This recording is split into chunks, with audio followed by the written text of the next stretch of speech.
Nick Wright, co-host First Things First. I know I sound like a real jerk there, but you think Daryl Morey is shutting down the Rockets because his birthday's coming up? Am I crazy on that? You're not crazy. It's just news to me because for as long as I've known you, every January 6th, we have to drop rose petals around the office. You're carried around everywhere. Yes. I mean, there's a whole big shindig where people celebrate Colin Cowherd Day. So I agree with you, but it's just nice to see you finally coming around on this. I do think that the age 11 being the last one is a little much. I don't think grown men should celebrate into their 30s. Except maybe milestones like 65, 75, something like that. But in general, I agree with you what you're preaching, even if it's obviously not what Colin Cowherd himself practices. Let's go to this practice. I sense tension with Cleveland, and I said this to start the show. NBA's best off if LeBron gets swept, humiliated, goes to 3-6 in the finals.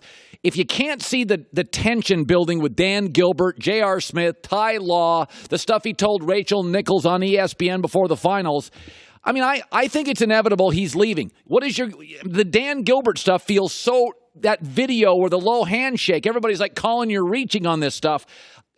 Nick, I don't think I'm reaching. I think he wants out. You're not reaching. And how could he not want out? Listen, all year long, I've been saying the only way LeBron stays is if they win the title.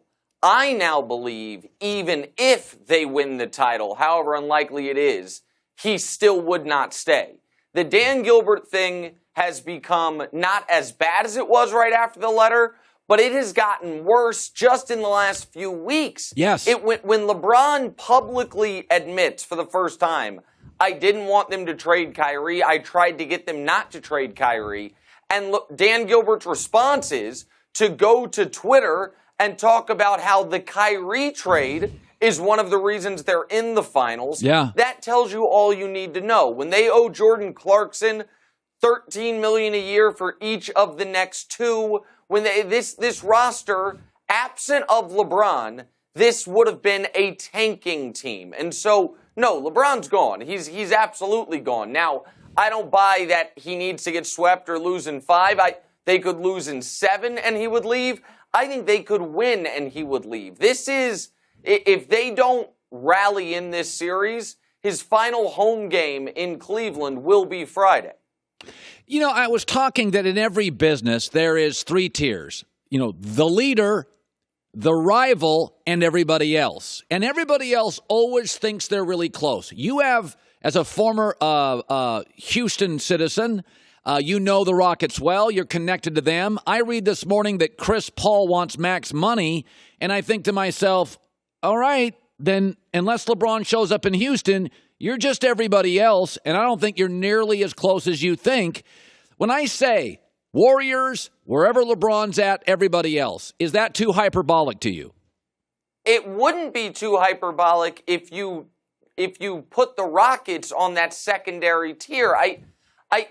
We just saw the Rockets be up 3-2 on this team, right?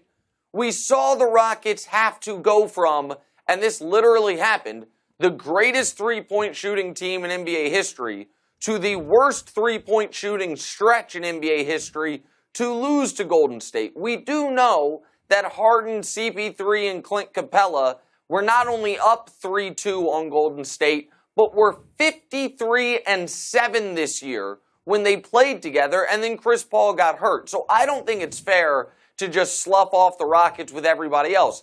I do think your concerns about Chris Paul are fair, but I think you are misreading that situation slightly. I think Chris Paul is getting a max contract unless he has to take slightly less to get LeBron there. I know he's the NBA Players Association president. I get that. And I do believe he has a wink-wink deal with the Rockets when he turned down a max deal from the Clippers. We will make you whole on the back end. But I think Chris and LeBron potentially could take less to play together in Houston. I think the max deal is the backup plan if they don't get LeBron to Houston. Nick Wright joining us, First Things First.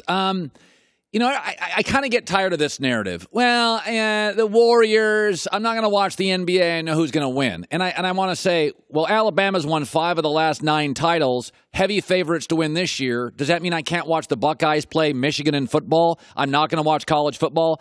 The Patriots have been to 7 straight AFC championships. I can't watch the Steelers play the Ravens next year or the Packers play the Vikings. The reality is I watch a lot of movies, and I know how Titanic ends. I know how a lot of these movies end. I know how a lot of these TV series end. I don't watch sports just for the mystery. I like the journey. And when I look at the Warriors dynasty, they're great players. They're a great team. I'm fascinated by great basketball players playing collectively as maybe the best offensive unit of my lifetime. Do you think there is, though, a fatigue factor setting in if the Warriors vanquish the Cavs and LeBron in 4 games? How do you fall in the Warriors dynasty? Are they too dominant, perhaps?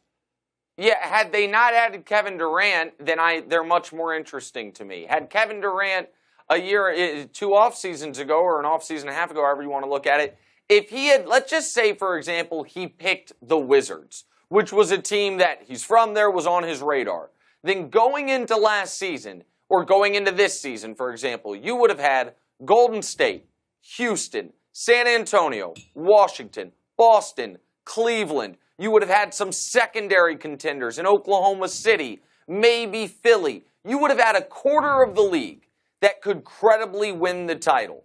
Because of the decision Durant made, here's who could credibly be considered a title favorite: Golden State. Here's the only other 2 teams that had any shot in hell: wherever LeBron's playing, and maybe Houston if everything fell right, and everything was falling right until Chris Paul got hurt. It wasn't good for basketball. It wasn't good for the NBA. And I would challenge you to this, because I'm going to challenge everyone to this the moment this season ends. All the people that said, Kevin Durant's allowed to move to the Bay, I moved to L.A. from Bristol, Connecticut. All these people that say, oh, it's fine because it's just like our job. You cool with LeBron doing it? You keep hammering the 3 and 6, Colin. You cool with LeBron doing it? It would be a beautiful brand of basketball. He would take Iguodala's role. He will improve the finals record. It's a nicer area than Cleveland. He can get into venture capitalism. Are you or anyone okay with LeBron doing it? Because if you're not, then deep down you probably shouldn't be okay with the second best player in the world, Kevin Durant, doing it.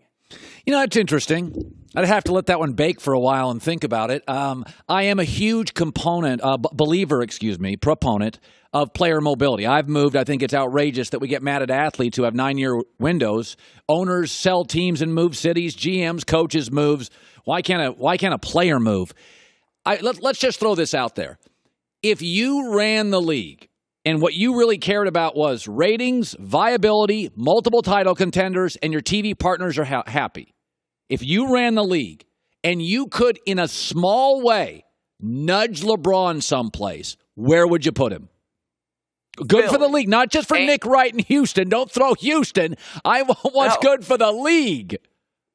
Philly's my answer. Okay. If I could nudge LeBron somewhere, I'd nudge him to Philly. I agree. And I would nudge Kevin Durant to Washington, D.C., by the way, because he is a free agent this offseason. And I don't know about you, but I haven't heard that he is definitely going back to Golden State. I think he probably is.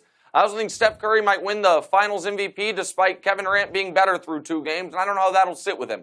If I could nudge, that's what I would nudge. I would nudge LeBron to Philly and Durant to... Yeah. Go ahead. Yeah, I think you're right, because then Boston and Philly would be Ollie and Frazier in the East, and then you'd have Houston, Golden State in the West. Let me throw this at you, because you have been very critical of Golden State's arrogance and, Golden State. I love Steph Curry. I love watching Steph Curry play. I think the fact that he's small, that like automation, he's eliminating jobs in the NBA where Dwight Howard can't shoot a 3. He was a star 5 years ago. Now he's a nobody. I think Steph Curry is the only NBA star that is not worshipped by other stars. They love the inefficient Westbrook. They love, the ISO ball Harden. Nobody likes Steph Curry. Can you give me a legitimate answer why? I think it's our fault in the media in large part. Listen, you got to look at where a lot of these guys came from and the fact that Steph gets to be the underdog story. Like there is a component of You got to be bleeping kidding me. LeBron James, I moved 9 times before I was 14 years old. Never met my father, don't know who he is. Was borderline homeless. But Steph's an underdog because he's only 6'4", and because he doesn't have the muscles I do. Steph's an underdog because he only went top 8 in the draft instead of number 1 overall. Steph's an underdog when he grew up going to NBA games. I think there is some bitterness towards the way Steph is allowed to conduct himself on the court and still gets to carry this humble child of God mantra around him when on the court he's as arrogant as any player we have ever seen. No, that as arrogant as anybody? A little shimmy? Hold on, Colin. Tell me the players we've seen on the court. Now, off the court, Steph seems like an unbelievable dude. World-class dude. And on the court, he's by the way, he's a great player. One of the 25 greatest players in the history of the sport, and he's moving on up.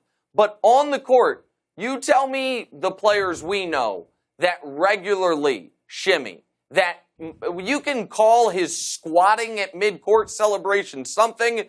I don't know. It reminds me of what Joe Buck thought Randy Moss was trying to do in the end zone. Right. You tell me another player who made in vogue celebrating shots before they go in. Now, I don't mind celebrations. I encourage them. I don't mind arrogance. I encourage it. I prefer honest arrogance over false humility.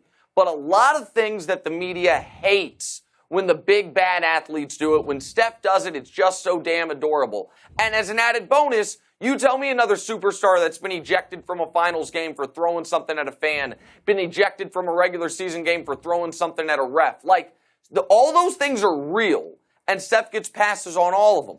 Plus, he grew up rich, and he gets to be the underdog. He gets to be the cuddly story. That, I think, is the biggest reason why other NBA players who came up very differently than him haven't put their arms around him, and it's compounded by, the other Splash brother, he's another dude whose daddy played in the NBA, who plays a finesse outside game. You got to be bleeping kidding me. I find Steph to be incredibly lovable. This is so good to me that my buddy Nick Wright, Steph Curry drives you nuts. You're not the only one, by the way. I heard a popular New York radio guy yesterday going on and on about he can't stand watching him play. I love watching Nick Wright on TV. First things first, good talking to you, bud. Thank you, Colin. I've got your half-birthday present coming up, man. Hi, everybody. Thanks for watching. Subscribe here to get the latest from the show. Also, be sure to check out more of the best clips from The Herd or go watch a few segments from other shows on FS1.